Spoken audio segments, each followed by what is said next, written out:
Righto, I think you should be able to see a presentation now. Yes. Excellent, righto. Thank you very much everyone for attending. This is the IDF training session for leaders, and we have people on Teams, some in the room here in Calliope, and I see Green Room in 101 has also joined in. So appreciate for coming. I've got a series today of slides as well as a couple of videos, so if the videos aren't working, we'll skip over them. They do sit on the connected page, but they kind of are a good grounding for us. So I'm going to kick off today's session with a video of that the CEO did, and it's a very short, sharp one. So let's see if we can get this playing. Gladstone Regional Council's role is to provide facilities and services for our community to function well. To do this responsibly and effectively, we must deliver the best value for our ratepayers' money. The process that leads Council to make investment decisions about how we spend that money on changing or introducing new services to the community needs a framework to guide us. That's why Council has adopted an investment decision framework to help guide the decisions we make. The process involves working in phases, getting approval for that work, and then moving through a gate or a checkpoint to complete the next piece of work, whether we're providing a community asset like the Phillips Street Communities and Families Precinct, improving our daily operations to work more efficiently, or staging an event at the Botanic Gardens like Luminous to entertain the community. The investment decision framework will impact everyone and help us to make the best decisions.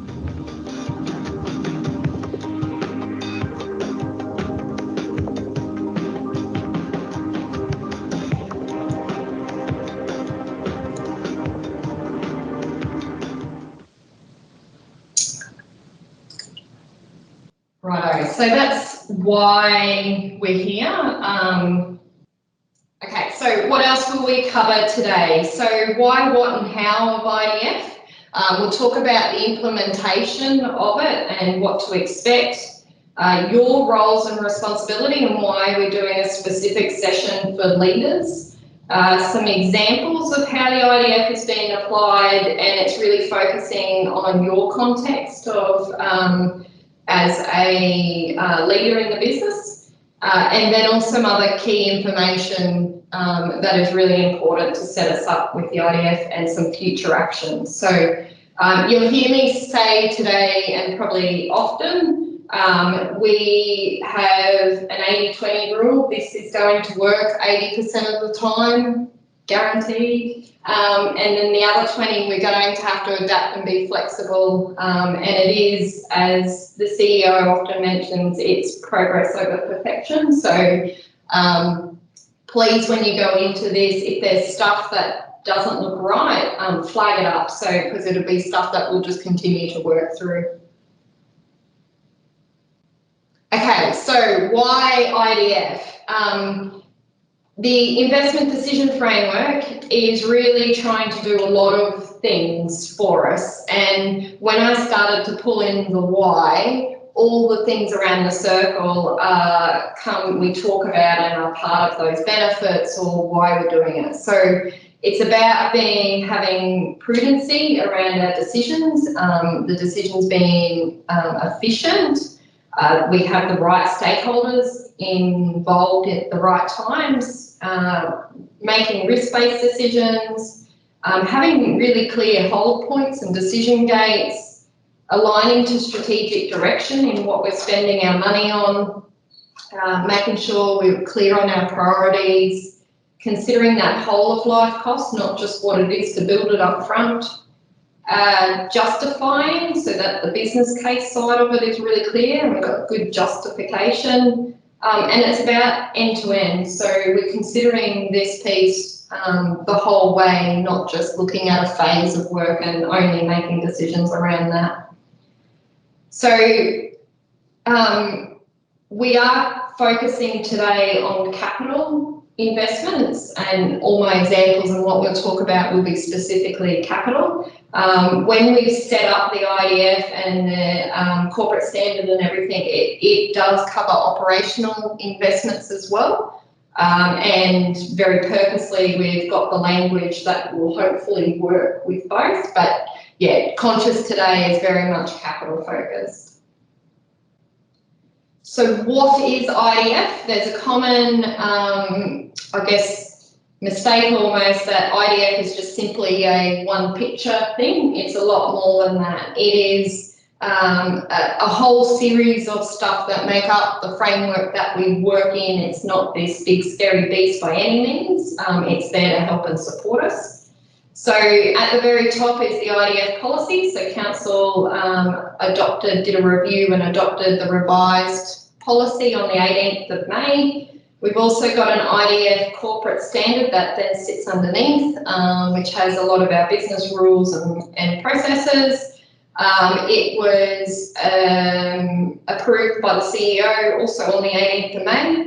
And then we have a whole series of guidelines, procedures, tools, templates, and all the artifacts and things that we actually use to go through the IDF. We're developing an IDF business manual at the moment. It's still in draft form, but will come out and be ready when we go live. And I know I've already had conversations with different people, kind of building that to be a really useful tool, as well as procedures for the more detailed stuff. Okay, so how to apply the IDF, and this is very high level. So IDF is, as the CEO said in the video, it's very much a set of phases and gates. We do work in a phase and we go to a gate for a decision to be able to move on to the next phase. And across the top on this picture is all the phases and gates we have. Then underneath, it was really interesting, and I guess I've seen this when I was looking at the why we have IDF, but then how we apply it. When we're applying it, we're trying to solve or deal with a number of different things. So we're looking at, are we making the right investments up front, and then moving into, are we doing the investment right? Again, the next line down, it's about those front gates again are about establishing prudency of the investment, and then the later gates are around ensuring efficiency of that spend.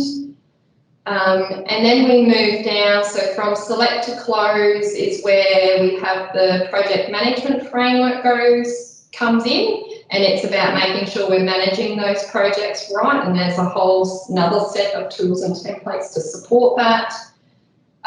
We also now have the capital portfolio management, which has also been another project in transformation this year that Tanya Brown's led, so it's all about making sure, and that capital portfolio management will be led by the works planning and scheduling team with all the people connected in.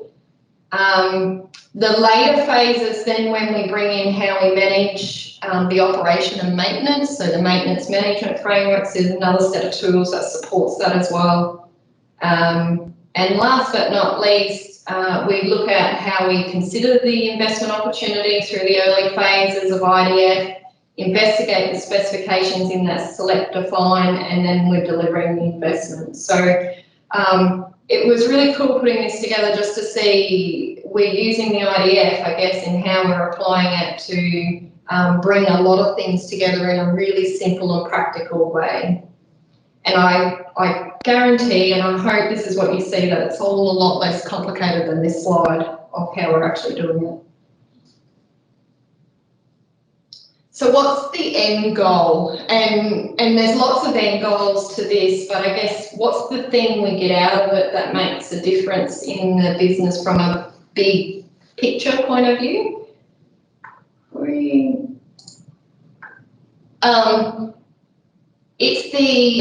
We have at the very top, we have a 10-year long-term capital plan, which is effectively in Tech 1 as the IPP. I don't know why this keeps popping up.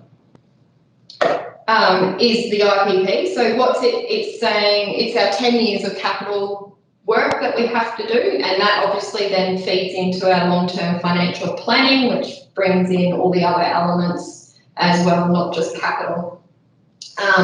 So the view is that the IDF, as we progress investments through the IDF, it obviously goes into that 10-year view of the work that we need to do.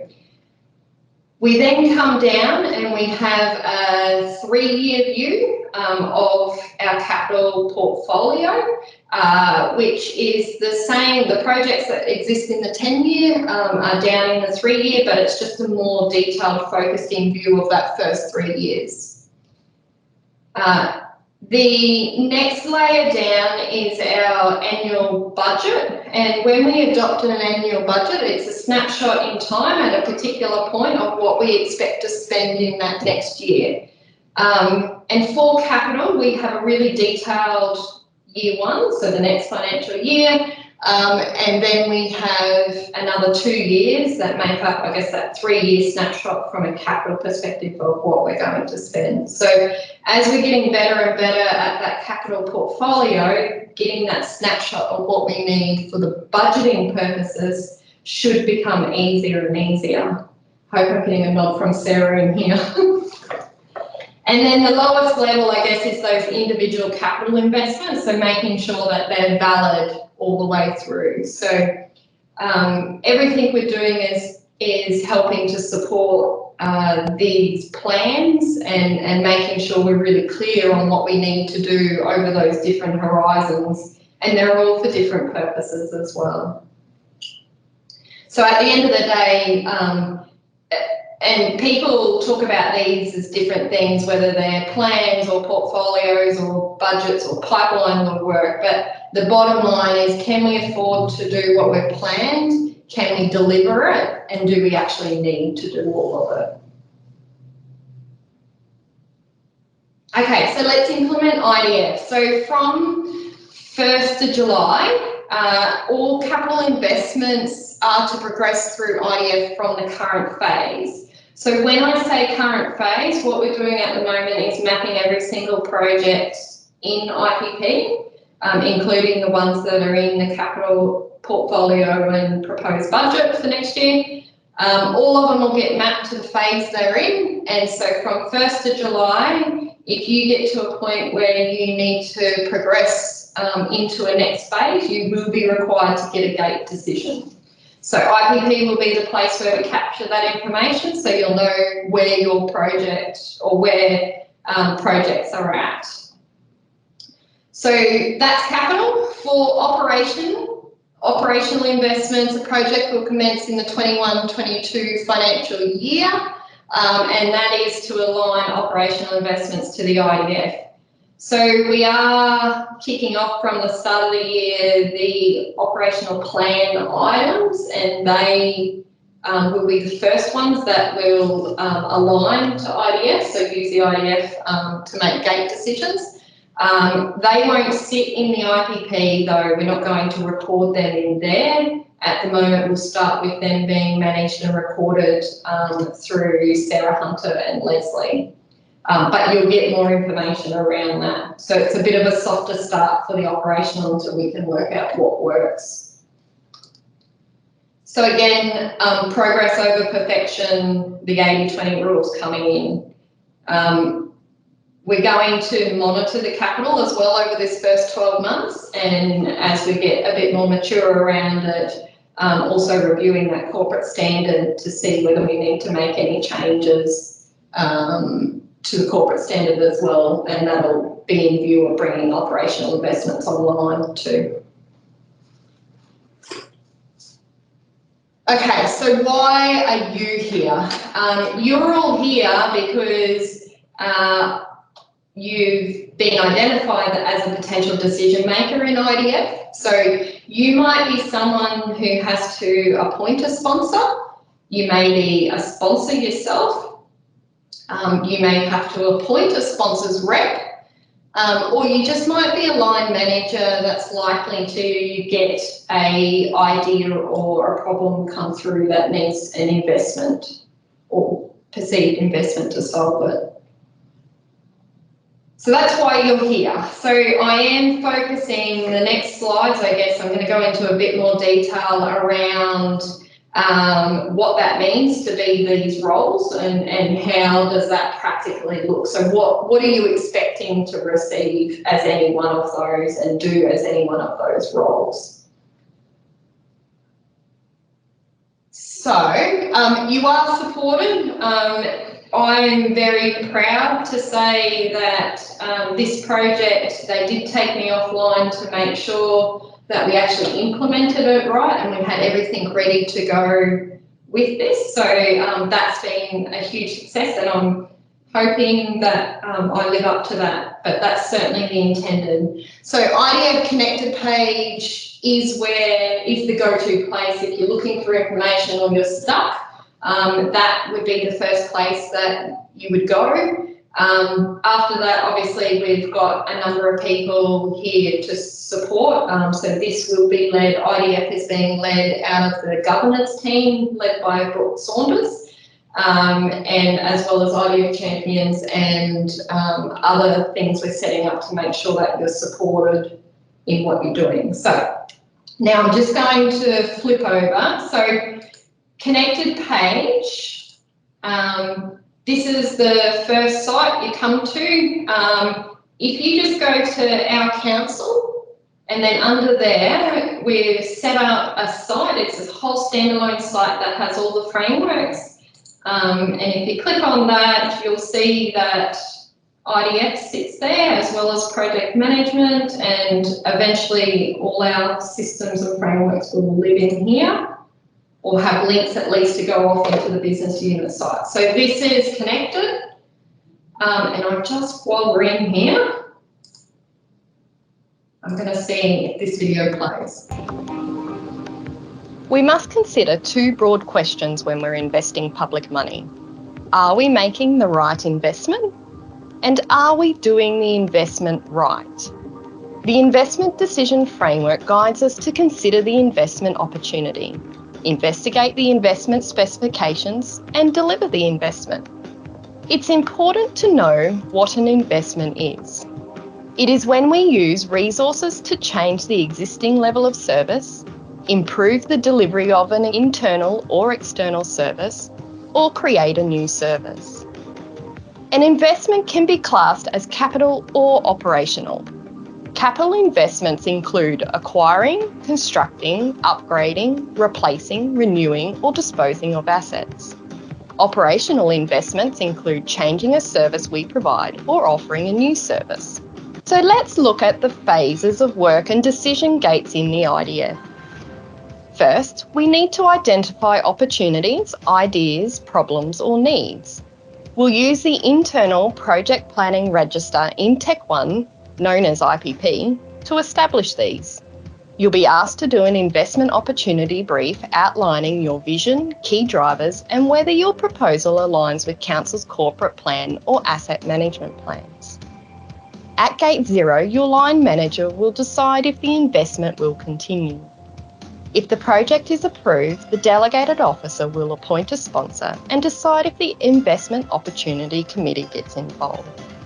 The next phase identifies what is being asked and why. If an investment reaches this point, the proponent must build on the information from the established phase and start a business case. Key stakeholders should be identified and a problem statement or opportunity statement prepared, including why we should be doing something about it. IPP is used to capture the information and allow the sponsor to make the decision at Gate 1. The assess phase takes a broader look to understand all the possible options to solve the problem or deliver the opportunity. The proponent, along with stakeholders, now develop the business case in the IPP. This phase requires work on whole-of-life costs, benefits analysis, and risk assessment, with enough supporting information for the proponent to identify a recommended option. The sponsor will be the decision maker at Gate 2, assessing the completed business case. They may ask for more information before deciding. On approval, the responsibility passes from the proponent to an appointed project manager. At the start of the select phase is also when the investment enters the project management framework to manage the delivery. Work undertaken in this phase aims to evaluate the best, most achievable option or options. The business case will be updated as the concept of the project is delivered to identify the optimum solution. The sponsor is the decision maker at Gate 3 and will decide if the optimum solution has been selected. The define phase prepares to lock in an investment, and the project manager must ensure everything is in place for success. Detailed development of the identified solution happens here. Execution planning involves stakeholders taking place, including updating the business case, whole of life cost, risk management plans, and proposed delivery model. Gate 4 is typically the final investment decision, and the sponsor is responsible for deciding if the necessary work has been completed in readiness to execute the investment. The execute phase delivers the investment, constructs the asset, or delivers the new service or change. The project manager ensures stakeholders are involved and informed as required, and the investment is completed, commissioned, and operating. For capital asset investments, the asset must enter the maintenance management framework during the execute phase. The sponsor is the decision maker at Gate 5 on whether an investment has been fully delivered, commissioned, and operating. The close phase assesses what's been learned and captures all investment information in Council's system. Gate 6 is the final gate, and the sponsor decides if all the closeout work has been fully completed. In the operate and maintain phase, the investment is now with the service manager and provider.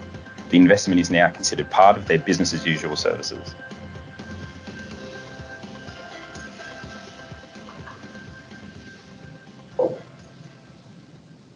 Okay, so I hope that just gives an overview of where we're going, and we'll now jump into a lot more of the details. So that's what we've seen. This is the summary or the key picture around what the IDF is. To start us off, there are four investment categories, and these are really important to be really clear on, and they get decided up front because all of our decision making and how we establish the delegations is all around depending on which category the investment falls in. And the purpose of the category is really to identify the complexity of a project, how complex is it, and therefore how much governance and rigour do we need to put around these investments. So a standard investment is probably, in the capital world, 70% of what we do. Majority of what we do falls in this standard category. We deliver these types of projects often. They're part of our core. We know how to do them, we've done them before, and they have that low complexity to them. The advanced category is probably 20%, if I'm putting numbers to it, of what we do. We probably don't often deliver these types of projects. However, in the industry, they're often delivered. So we can often look to consultants and contractors that do these things. And they have that medium level of complexity. So the significant ones are maybe the 5% of what we do in terms of quantity, but obviously they typically will have a large dollar value to them, like the Phillip Street precinct in the picture. They are stuff that we probably have never done before. They're stuff that doesn't regularly get built in the industry. It might be really new type technology, and they could have they've got a high complexity to them. So the fourth category is urgent, and this is the stuff where we might do a risk assessment and it says that we have to do something immediately, and it falls in the urgent category so that we can fast track it through. The point, I guess, of urgent is not to pick up the stuff. So if we've got a water main break, we're not going to wait to run it through the IDF before we go and fix it. So that really critical stuff to make sites safe or return a service or an asset back into service immediately is not intended by this urgent category. It's stuff where we have a failure and there needs a level of design and rigour around how we actually solve it. So things like the Auckland Hill batter slip or landslip, things like Gundoon Street where we had to fix up the road. They're types of things where there needed to be engineering and design and rigour around how we actually solve that problem. But there were immediate works to make the area safe. So there is in the corporate standard, attachment 1 has a number of examples, both capital and operational. At the moment, we are also putting in the business manual a tool to help people, guide people on how to select where it might fall in based on the different elements of complexity. So that'll be available to kind of assist. So it is something that we may get wrong, and that's okay. We'll fix it up as we go through if we get in the wrong category. But the important bit is, as a sponsor, I guess, if you feel like your sponsor for a project that is really super complex and needs a higher level of decision making, you escalate it. So just because it's in a certain realm doesn't mean that's where it stays, or doesn't mean you're the sole one that has to decide if you're not feeling comfortable. Okay, so now that we've got the categories, I guess this is a bit of the boring bit, and it is there are 5 delegations that exist in the corporate standard, and then they also exist in the administrative delegations register. And I want to go through each of these 5 just word for word of what they're written as, and then we'll use some examples to put them into context of how that actually plays out. So the first one is power to decide if an investment proceeds through decision gate 0. So the line manager has the delegation to do that. They are limited to their area of responsibility, and the line manager needs to be a level 3 leader or above. So this is all about gate 0 only. So the next one is power to decide if and when investments proceed through the investment decision gate. So this is all gates, and the sponsor has that ability to decide all gates. Now, the reason why the line manager is there, because the governance or the sponsor doesn't actually get appointed until that line manager has said, yeah, this is an idea we want to invest in. There are some situations where you have a sponsor to an idea already at gate 0, and in which case the sponsor would be deciding, which is probably most likely potentially is the line manager anyway. So the limitations and conditions is that at any point council, if council make a resolution to be the gate decision maker, so that comes in play. So they might say, do this investigation and come back to us with a business case. So in that case, it won't be the sponsor, it'll be council making the decision whether it passes the gate. It's limited to the sponsor, to the projects that the sponsor has been appointed. So if I'm a sponsor to one project and Scott is to another, then Scott can't make decisions on my investment that I'm appointed to, and vice versa. So it's just to the ones that you're appointed to. For advanced and urgent investments, they must obtain general manager approval at the final investment decision time, where level 3 leader is the appointed sponsor. And I'll show you that in the example. So this is where we have a level 3 making the decision all the way through, and to get a little bit more prudency and oversight, that final investment needs a GM approval.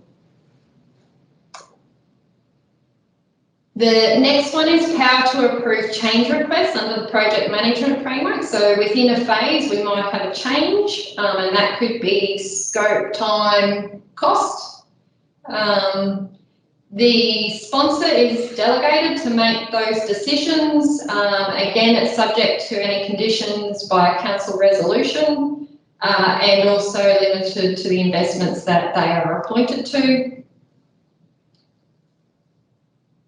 The fourth one is power to appoint sponsors for significant investments. So we know the sponsor is the decision maker, and now this is about who appoints the actual person to that role. So for significant, it's always going to be the CEO who's appointing.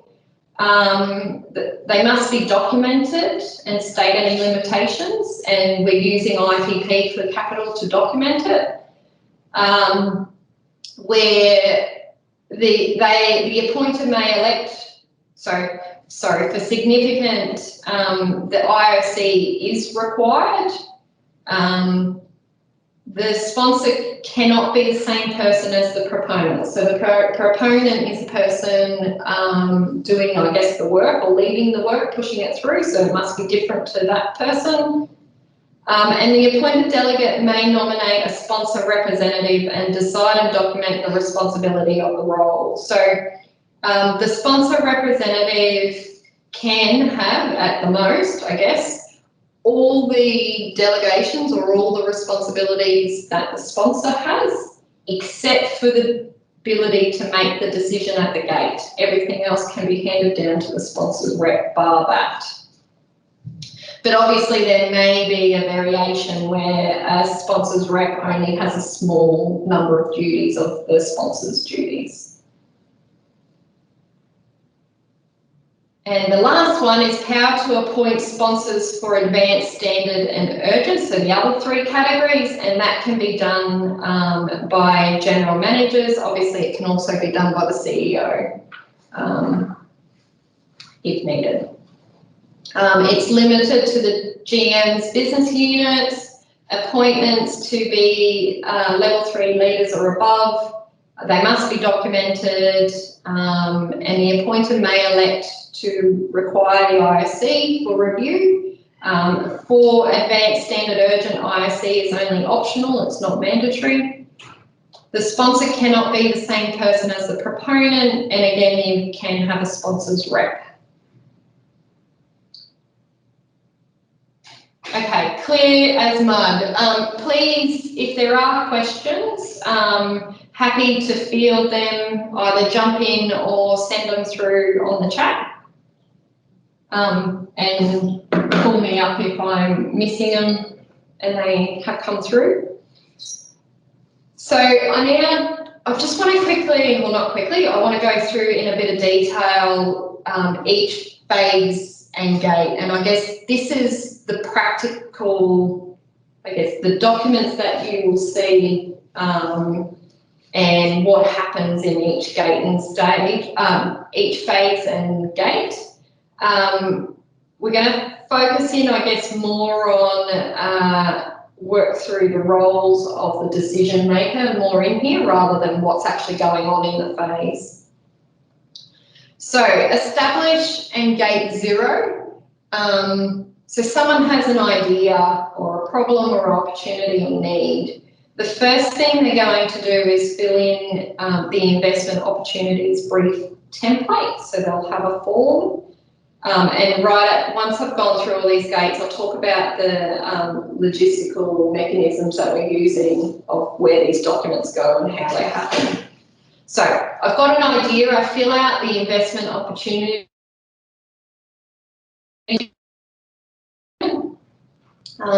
Sometimes it may not be, but they certainly start out as the proponent.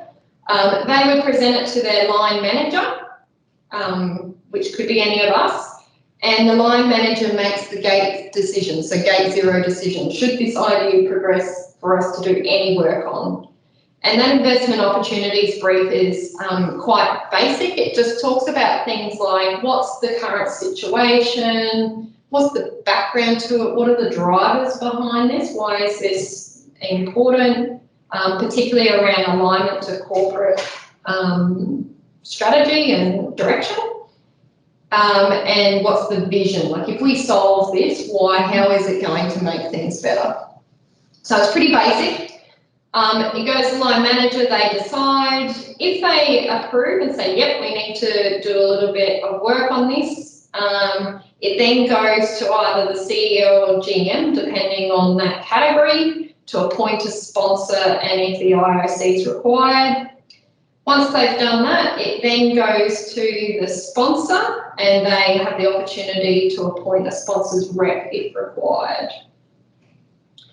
And once that's done, that's effectively set up the governance on the project then to then proceed into the next phase.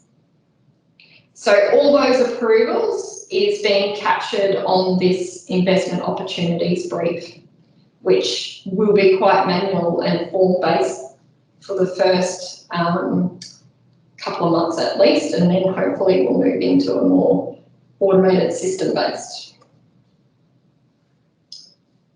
Okay, so we've got our idea, it's got Gate 0 approval, we now move into identify phase. In this phase, the proponent's going to fill out the business case and the business case problem statement template. So effectively, they're starting the business case, but the only bit we're asking them to fill out is around this problem or opportunity statement. So we're not looking at options yet.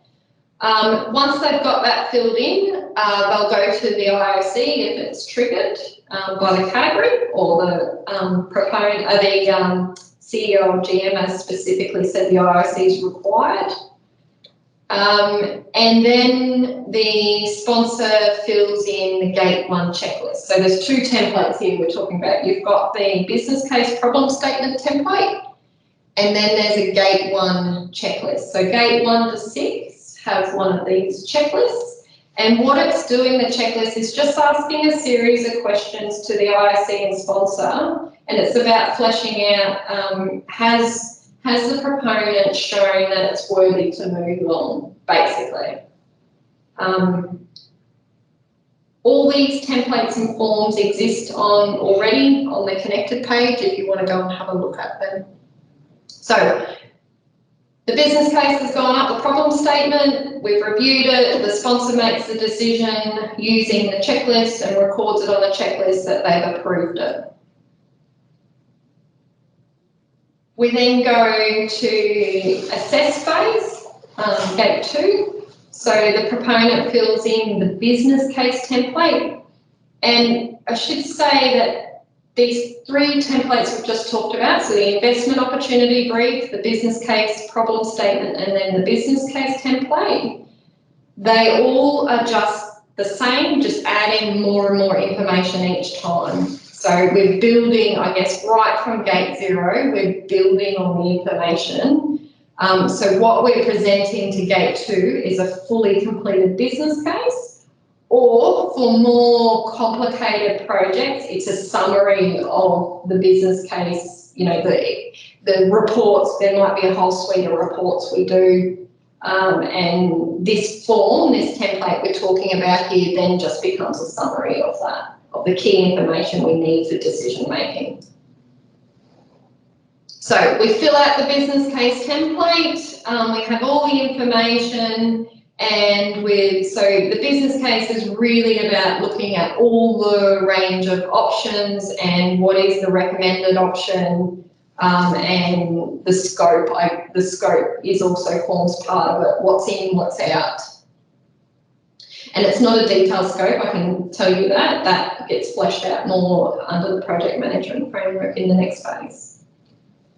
So we've got our business case, we've got all the justification for our recommended option. We then go to IOC if it's required, and then to sponsor, and they use the Gate 2 checklist to then record whether it proceeds or not. So at every gate, particularly up to Gate 4, there's 4 decisions the sponsor can make, and that is approved and proceed, it's approved but hold, and hold might be wait to funding. Yep, you got gate 2 approval, but we're not going to progress until we get money for the concept design. Or it could be hold because based on our ability to deliver, we've got to push this one out. It could be things like the third decision, is then not approved.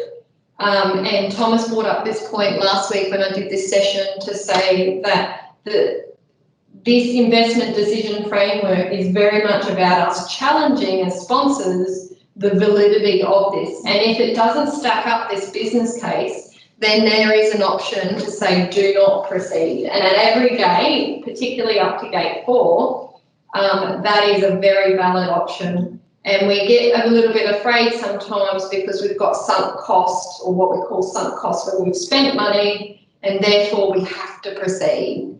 The point of IDF is that that's not true, and we're here as sponsors particularly to question the validity of these investments. And gate 2 is, I guess, the first real point of is this valid, is the cost benefit stack up? Okay, so we've filled out gate 2 and we move on, we've got an approval. So we're now into the select phase. So as the video said, this is where the project management framework kicks in. We hand over from a proponent to a project manager. And there's obviously a whole lot of tools and templates under the PMF that helps with the managing project. But from an IDF perspective, there's no forms to fill out other than project change requests. So during the phase work, as we're doing concept design, they may come across something in the design which means the scope needs to change, or the costs have blown out because we've now found rock because we've done geotests. So they would do a project change request. That goes to the sponsor to review. The sponsor's reviewing, one of the key questions is, does this change impact the validity of the business case? So we're reviewing against the business case. This project is now $5 million, where it was $1 million to start with. So that may mean this option is no longer viable and we need to review the business case. So that's the change request. That happens during a phase. And that's our mechanism to update the business case. So we're not leaving this all to the last minute and doing this holy-dolly, it's budget time, we need to update business cases. This should be happening and rolling through the phases. So it comes to the gate decision. The sponsor decides, the project, let me go back. So the sponsor decides those change requests. We then go to the gate. The project manager is completing part A of the gate 3 checklist. So from gate 3 to 6, there's a part A and part B. Part A is all about, has the project manager done what they needed to do under the PMF? So we've combined them, and part B is then the sponsor doing the check. So we had an opportunity working with Brodie under his PMF transformation project, where we both needed a checklist and realised rather than having 2 checklists, we've combined them into one. So it's one checklist doing different purposes. Just a question from Rob. Is there a trigger that determines this is not a project to continue through the IDF because it's been deemed a business as usual project? So I guess it's something right up front, Rob, when we're, what's the answer? So, yes, sorry. If we get to gate 2, so we do a business case and we look at all the options, and the options selected might be do nothing, or it might be something that is a minor change to process. Potentially it's at that point the sponsor can say, no, do not proceed with the investment. That just goes into business as usual. We probably don't have a lot of information and support around making that decision as such, but that could certainly be a reason why it doesn't proceed past gate 2. I'll take that one on notice and have a little bit more think about it, Rob. Hey, Salisa, it's Carly. Hello. I was just thinking, with that one also potentially, Rob, the projects or the initiatives you might be talking about are probably more operational than capital, and that is a piece of work that's about to happen on how do we align the IDF with those operational investment decisions, whereas I think a lot of the work Salisa's done is around the capital. So good question for us to take into that next phase of this project. Yeah, thanks, Carly. Okay, so the project manager completes part A and the sponsor completes part B, and we get a tick of approval. We then go to the define phase, which is about that detailed design. And again, it's exactly the same. So during the phase, there's project change requests that go to the sponsor for approval. And the business case, which sits in IPP, gets updated. When we come to the end of the phase and go to gate 4, the project manager fills part A of checklist 4 out or gate 4 checklist, and the sponsor is then completing part B. So we assume we got an approval. Probably just noting here, gate 4 is typically going to be your final investment decision, except for where you might have a design and construct type project where that happens at gate 3 will be your final investment decision. So we've got our approval, we go into execute, and exactly the same again during the phase. If stuff comes up, changes, there's a project change request form, and there's processes that sit around this that we've mapped as well. The sponsor decides, then the business case gets updated, and then when we come to the end of execute phase, there's again gate 5 checklist, part A and part B, so same. So into the close phase, I probably should say at gate 5, the decisions that can be made are more limited because obviously we built the investment. Unless you're going to go rip it down, the decisions are quite limited. It's really, have you done everything that we need to operate and maintain this piece of asset? Yes, no, really. It's either yes, proceed, or get me more information or do more work to go through this gate. Close is again, potentially there might be project change requests, probably low risk or low number, but there could be.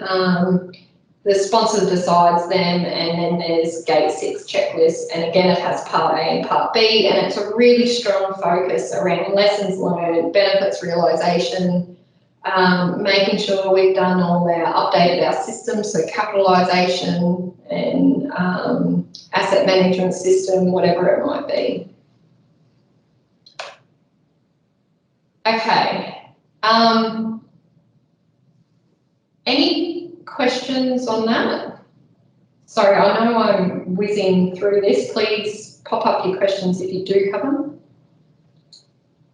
So the mechanics of the gate. So from 1st of July, the forms and checklists will be paper-based, and it will be getting your sponsor signature, will be a manual thing through emails or printed, whatever effectively works for us on that individual investment basis. We have got a process that the asset governance team will be the ones responsible for then updating the IPP of those forms. IOC meetings and agenda will be facilitated by the governance team. All these things we're putting procedures around, and there'll certainly be more detail in the end user training of what that looks like to make sure that our proponents and project managers know where they've got to send these things and what they have to do. From late August, I'm saying, maybe earlier, we've got a Tech One consultant who is coming on board from tomorrow actually to start, and what they're looking at for us is how we can utilise IPP, so Tech One, and IPP is a register we use in there where we currently store all the information. And we're looking to do changes to that so that the proponents and project managers, or more the proponents, I guess, in those early phases, can actually enter their investment opportunity brief and business case fields directly into IPP. So we won't have this middleman of doing a form and someone have to update IPP. The entry will be directly into IPP. And then there's automated, I guess, or semi-automated workflows that sit behind it to go through the approval process. So at the moment, we're looking at that approval process, or that semi-automated is for gate 0 to 2.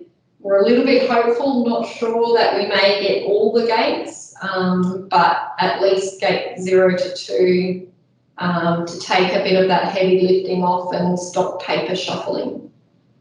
But this, I guess it's the second phase of the rollout really, so you'll get more information on that as we kind of scope it out and understand from the consultant of what's possible. So just an example of trying to use existing systems the best we can.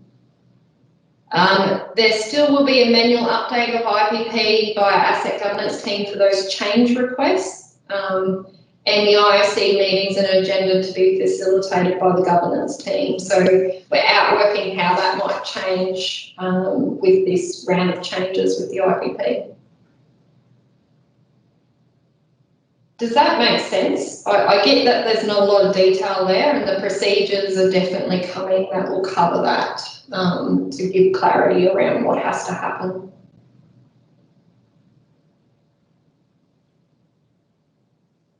Okay, so the Investment Opportunity Committee.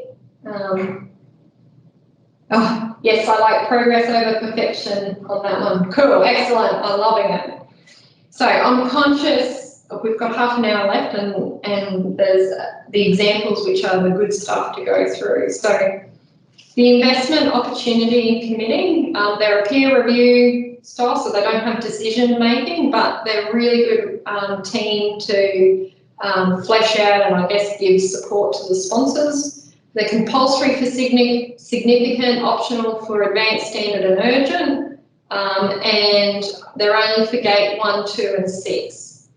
And really as a sponsor, if you feel like you need a bit extra support, then you can nominate to have your project go through the IOC. So they are the members on the IOC. They have elected to stay on. They were the original IOC, and because we haven't been active, they're going to stay on for another 2 years at this stage, based on the terms of reference. Okay, so I've got 4 examples, and I just want to quickly, I'll go into detail on this first one, and then when we look at the next 3, so there's 1 of each category. And as we step through them, I'll just show you what's different for the other ones. So we've got a significant investment, and I've just used the Boynton Aquatic Recreation Centre because this is one that has been aligned to the IDF and tried to follow the phases and gates, sometimes in an informal way, but certainly has fairly well followed. So in this example, the idea of having a pool down at Boynton come up, and not that they did an investment opportunity brief, but it comes through council as a resolution to, we want to look at this idea. So council resolved that, they effectively made that gate 0 decision. We then went in to identify, so we looked at the problem or the opportunity that was there. We then went to gate 1. So if the IOC were active, they would review at this stage because it's a significant project and the decision would be by the sponsor. So I probably should say at gate 0, council resolved to bring back a business case to them. So that's why they're not the decision maker at 1, because they didn't ask for it to come back to them. So the sponsor in this case was Carly. She made the decision, yep, happy we've got that problem or opportunity statement sorted, and then they went on and did the business case and a whole lot of work to support that.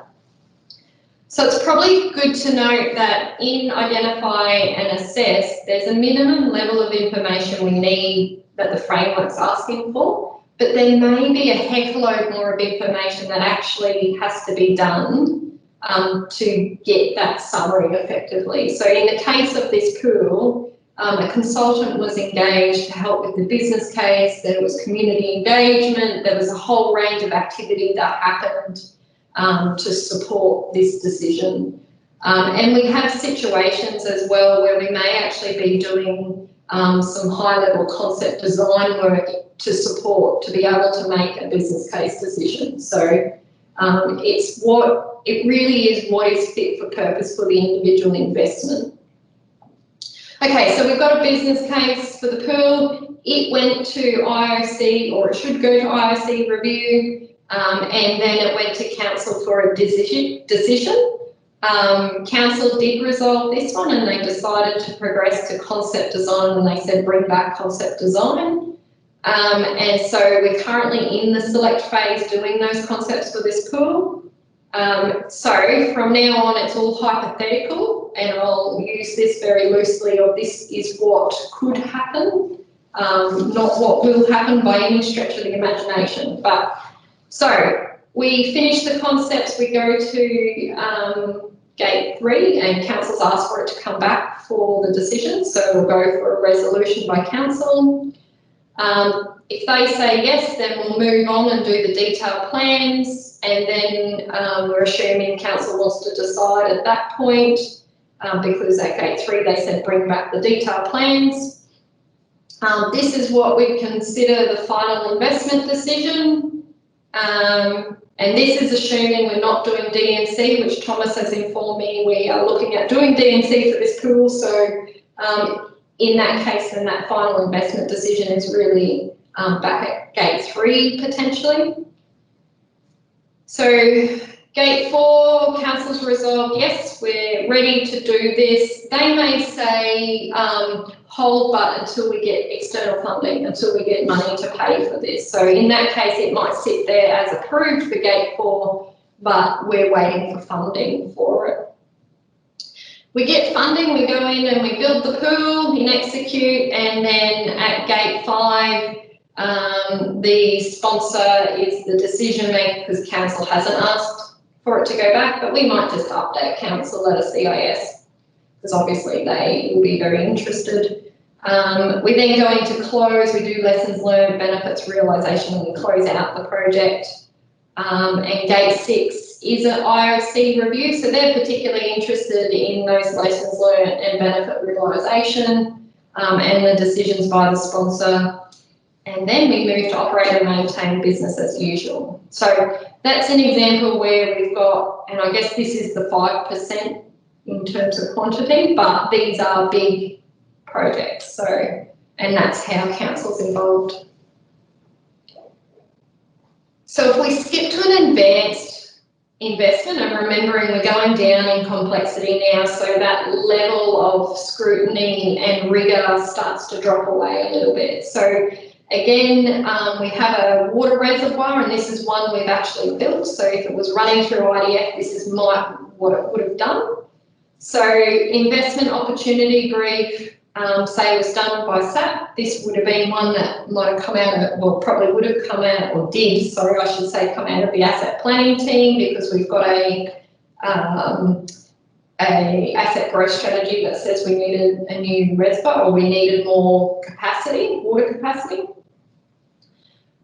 So it'd go to, again, the line manager would make the decision at gate 0, and it'd step through then. So a problem statement.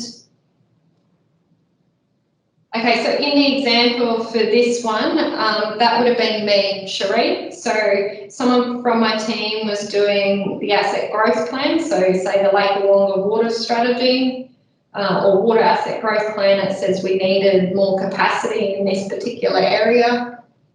So to kick this off, the investment brief would have been done, say, by Verity, who's the SME, and I'm the line manager. So we move to the identify. So what's the problem we're trying to solve?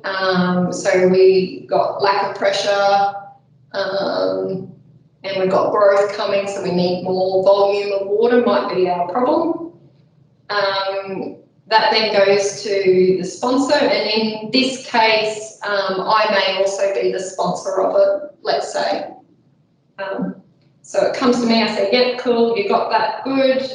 Move on to complete the business case. It then goes to the sponsor, so say I and that, and we approve it. We say, yep, business case, it's justified. We've looked at all the options, and for this water reservoir project, I guess the problem is capacity and volume. So we could have had options in that business case to build a reservoir, build a new pipeline, put in a pump station, build a new treatment plant, and then we've come out with our recommended option is a new reservoir at Hetherington. So sponsor decides, we do the concepts in select, the sponsor decides again, we then go to detailed design, and this is the final investment decision.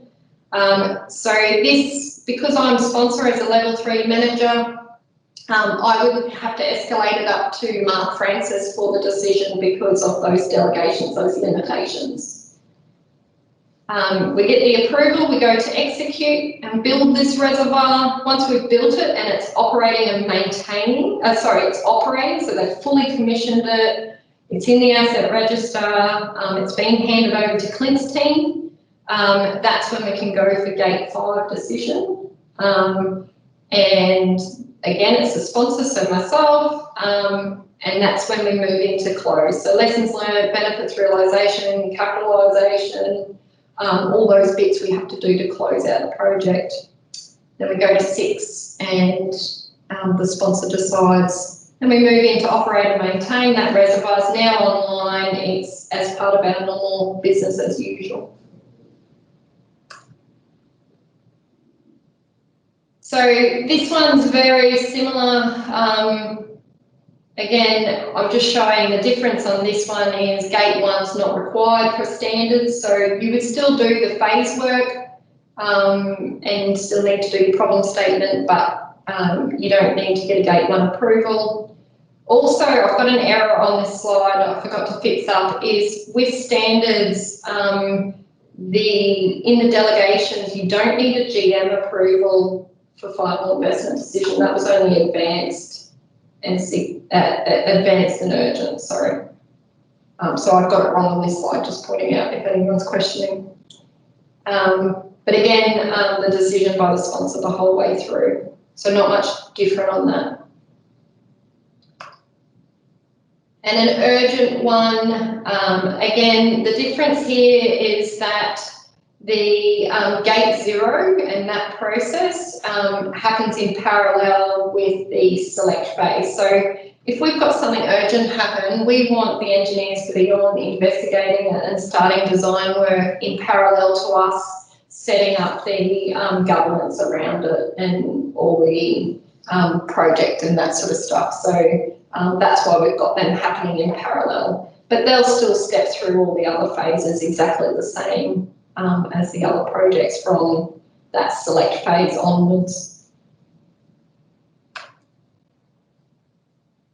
Any questions on those examples?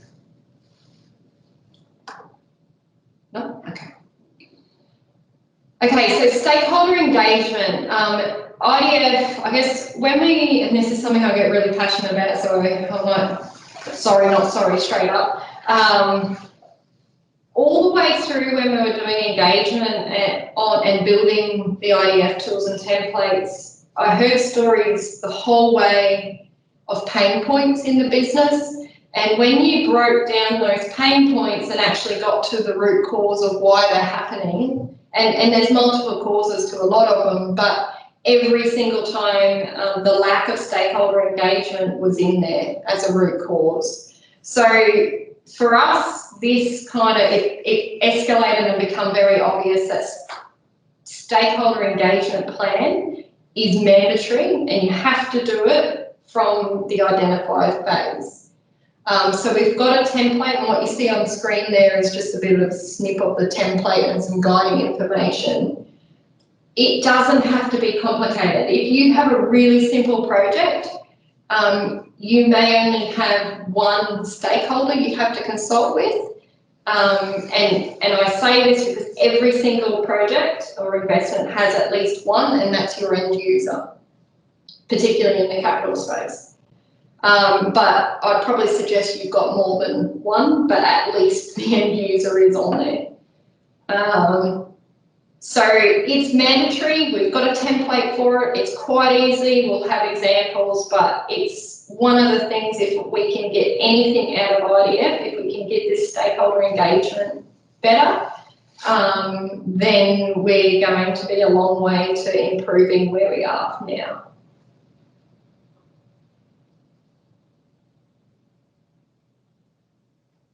Okay, so approvals. This is probably, we're just getting into other key aspects, and this is a bit of a culture change, this one. We now have what we're calling investment approvals, which is our gate decisions. We've got budget approval, so there's a process we go through every year to get budgets approved for the next financial year. And we've got contract approvals. So in the past, we've had a situation where the investment approval and budget approval were pretty much one thing. So if your investment got on the list for the budget, then it was assumed you had the right to spend that money. Where we're moving to, and this is by virtue of introducing the IDF, is that they're now going to be very separate things. You need both an investment approval as well as a budget approval, and I guess the contract approval has always been a separate thing. So this is something that got requested out of the last session, and I've got 3 examples of pretty much typically how this might play out, or examples of what you may be faced with, or situations, I should say. Okay, and so I've just mapped out here, I guess, the dot points of what might happen in a bit of a chronological order of what will play out, and I'm hoping this works because in my head it makes sense. So if we've got an investment that gets a Gate 3 approval, so their concept design is gone to Gate 3, the sponsor has approved it, and we'll say 1st of March that got approved. The next question, and the question in the process, because in all our processes that support each of these phases and gates, the first question is, do you have budget? So the answer to this question in this example is yes, in the 2021 budget, there's budget available to start the define phase. So that's, I guess, this is best case scenario. We've got our gate approval, there's budget allocated already to start define. We then go and start the define phase. So say the very next day. We then send out RFX on the 10th of March to contracts because we need to get a consultant on board to help us with the detailed design. And then by mid-May, our consultant starts the detailed design work. So, and then we carry on with that phase. So that is, I guess, the best case scenario, or a scenario where we've already got budget because it was foreseen or forecasted that we would get to that stage. So it's already got budget. The next example is, again, 1st of March this year, we got our Gate 3 approval. but we have no budget in 2021. So the current financial year, we've got no budget to start the define phase. We only had budget to do that select, so the concept design. So what happens now? So I've got no budget, I've got approval, but that I can progress with the detailed design. So we go to the capital working group, capital portfolio working group for budget reallocation, and there's processes around this, and our end users will get the detail of how to do this, but we're going to the capital portfolio working group and we're going to request the budget reallocation so we can progress with this. They have a look at the whole capital portfolio, which is looking at managing the bottom line of that capital budget, and they go, yep, we've had savings, or this project's pushed out, so we can bring this project forward. So they give it budget. By mid-March, we've started the define phase because we've now got budget. By the end of March, we submit our RFX to contracts because we again need support for that detailed design, and then we're starting, the consultant starts by June. So that's an example of where the investment approval comes prior to getting budget. So you see how they can happen either way around, but there's processes of how we then deal with it. So the third situation, and I think there is only 3 situations that I could think of. So this third situation is where we get Gate 3 approval, again, start of March this year. We have no budget for the define phase in 2021 because it all sits over in 21-22 because that's what we forecast. We go to the capital portfolio working group for a budget reallocation request. So we're saying, can I please have budget? They look at the bottom line and looking at the whole portfolio, and they say we cannot reallocate any budget. Whether it be because of that bottom line or resourcing, they say no, we'll have to hold and wait. So budget can't be reallocated.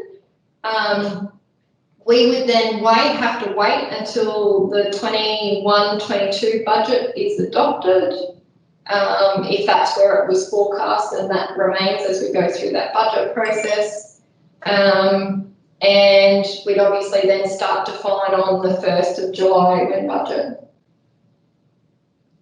And then we go to the RFX on the, say, July, and the consultant starts the detailed design then in that new financial year. What's your question, Carly? Hi. Where does this project sit whilst I guess it's on hold? And how does it get triggered for that? Let's say the current proponent or the sponsor leaves the business in that period of time. How do we know it gets elevated for assessment in the next budget? Because it might be 2, maybe hopefully not 3 years later that it gets picked back up. Does it sit in the IPP?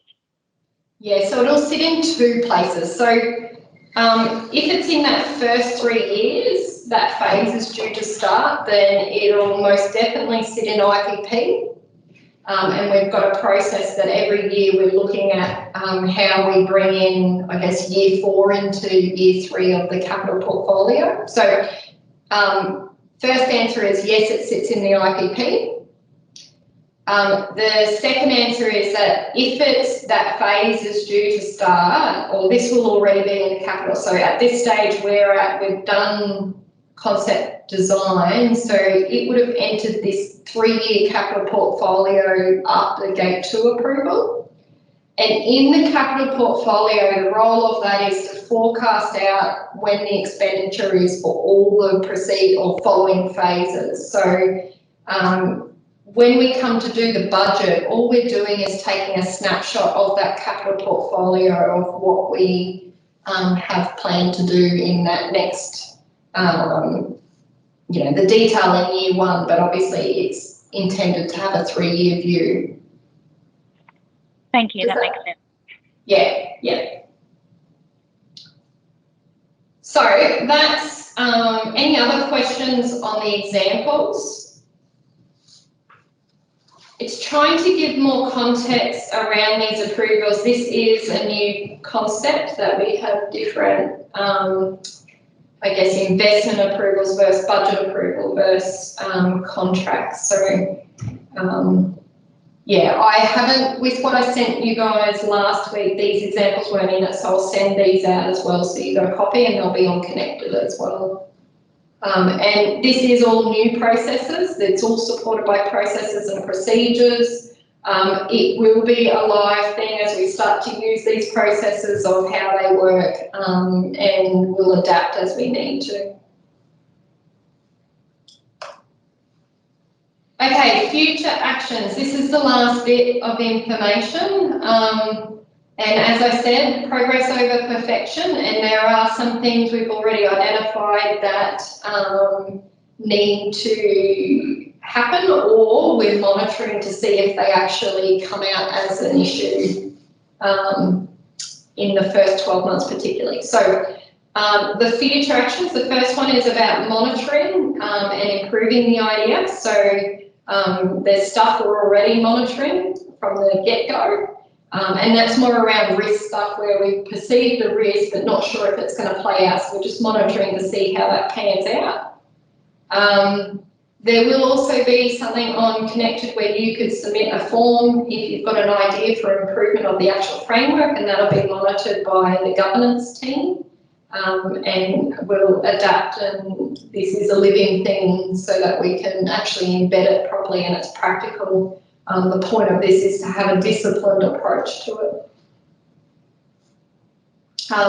The next one is reviewing the corporate standard in 12 months. So when the corporate standard was signed off by the CEO, it had a review period of 12 months, not the normal 3 years. And that was to facilitate two things. One, making sure that we're checking back in after 12 months that this is working for capital, but then also to make any changes that we need to do to get the operational investments also working. So that then leads into bringing online the operational investments and how that gets implemented and what that looks like is going to be outworked this 21-22 financial year. And so what systems it uses, and basically all of that will get worked through. The last 2 points are more on the technical side and rather than the framework itself. So we've got to do an IPP data cleanse, and so we've got 10 years worth of legacy projects, I term it, or investments that sit in IPP currently that won't have had the rigour of the IDF over them and all the details that we're now requiring. And may not even be needed as well, so that we're finding. So there's a whole data cleanse process to go through. We have to do that before we can get any more or consider getting more mature in the prioritisation space. So at the moment, when I talked about that 10-year capital plan is the IPP, because we don't have a high level of confidence in what sits in that IPP currently, we've got to do the cleanse so that then we can apply and review the prioritisation model and be then making decisions at the gates with regard to the whole 10-year portfolio. When we implement this, and I'll be, I'm making myself really clear here so that I'm not setting expectations that are different to what you're actually going to get. We're not strong on the prioritisation. When we implement it, it will be more about those individual decisions and validity of individual ones. We'll have some rigour around the first 3 years with the capital portfolio and managing that from a deliverability and resource and need perspective, but the 10-year view won't have that same level of rigour. And so this prioritisation model that I talk about is reviewing the actual model of not only how we score things, individual investments, but then what's the process around prioritising investments over that 10-year view. So those two pieces of work are quite big, and I know your IPP data cleanse is in, was in the draft scope for the transformation project for next year, so that'll happen. But yeah, that prioritisation model is another piece, which is then after. So yeah, that is all that I had. Is there any questions?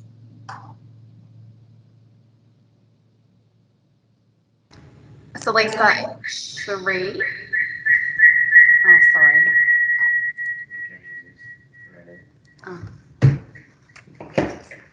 Yeah, Cherie?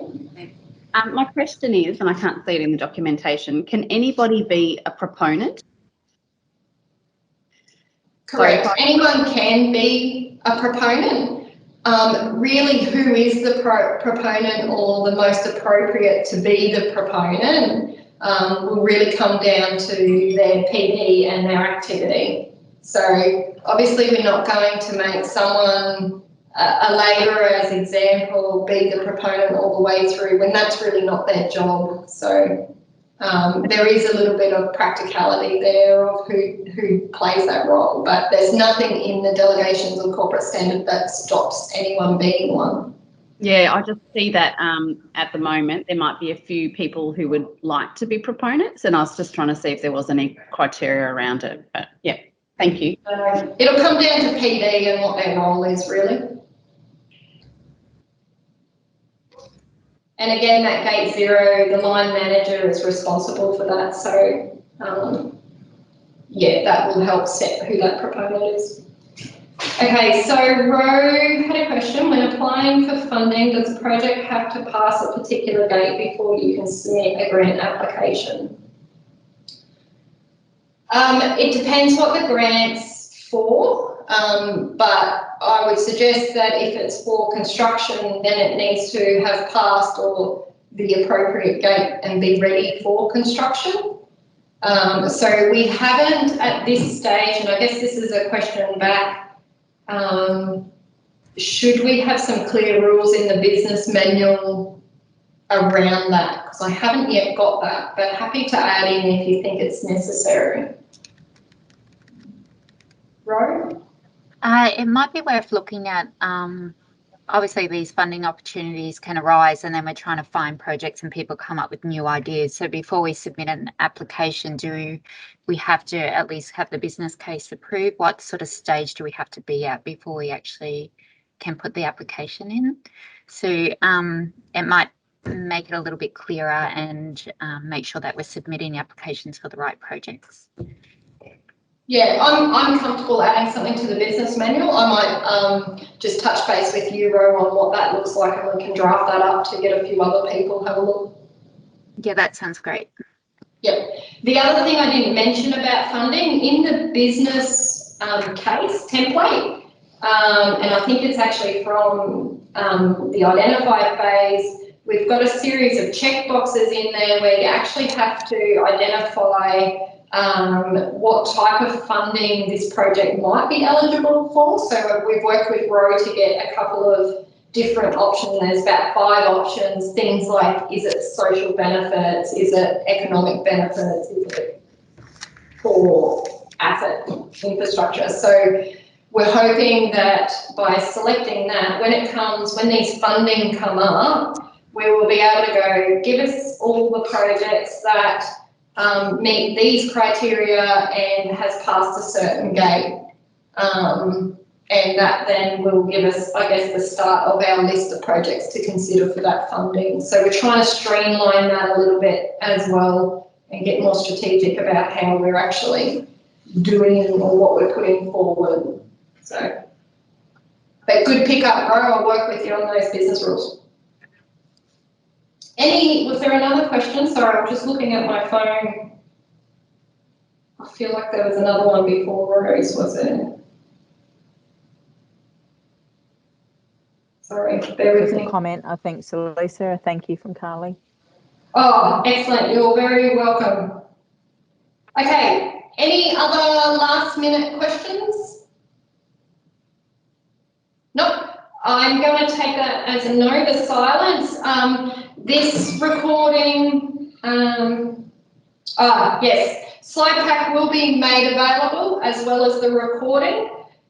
We are putting the recordings up onto the connected page as future training. I guess if you need to go back and review anything, the slide pack will also go there as well. So again, connected page is the source of information that we're using to house all this. Yeah, and of course, if you need any more information or got questions or improvements, please just come and pick up the phone and talk to me or send me an email, and we're adapting these on the run. This is the last of the leaders session, but yeah, if anyone did miss out, then these will be up on the connected page today to review.